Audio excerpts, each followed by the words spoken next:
जब असहाबे कहफ दाएं और बाएं करवटें बदल रहे थे तो कुत्ता क्यों नहीं पलट रहा था। हम में से अक्सर ने सूरतुल कहफ सैकड़ों मरतबा तिलावत की होगी, मगर शायद ही कभी इस बात पर गौर किया हो कि कुरान ने कुत्ते के पलटने का जिक्र नहीं किया। हालांकि हमें बताया गया कि असहाबे कहफ को दाएं बाएं पलटाया जाता रहा ताकि उनके जिस्मों पर जख्म या सड़न पैदा ना हो।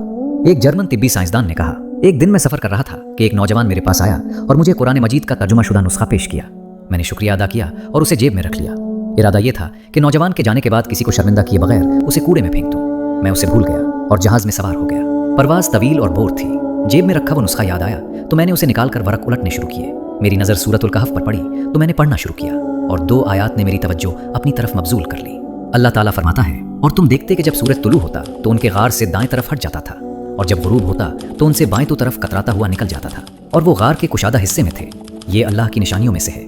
जिसे अल्लाह हिदायत दे वही हिदायत पाने वाला है और जिसे वो गुमराह कर दे तो तुम उसके लिए कोई कारसाज नहीं पाओगे। सूरतुल कहफ आयत 17। और तुम ख्याल करते कि वो जाग रहे हैं, हालांकि वो सो रहे थे और हम उन्हें दाएं और बाएं करवट दिलवाते रहे और उनका कुत्ता गार के दहाने पर अपने अगले पांव फैलाए हुए था। अगर तुम उन्हें देख लेते तो जरूर पीठ फेर कर भाग जाते और तुम्हें उनसे खौफ आ जाता। सूरतुल कहफ आयत 18। डॉक्टर ने कहा, यह तो समझ में आता है कि उन्हें नींद के दौरान पलटाया जा रहा था ताकि उनके जिस्मों पर जख्म या सड़न न बने, क्योंकि वो लंबे अरसे तक एक ही हालत में थे। लेकिन मुझे जिस बात ने हैरान किया वो पिछली आयत थी जिसमें बताया गया कि सूरज की रोशनी गार में दाखिल होती थी मगर उनके जिस्मों बराह रास्त नहीं पड़ती थी। इसका मतलब यह है कि सूरज की शुआएं रोज गार में आती थीं मगर उन्हें बराह रास्त नहीं छूती थीं।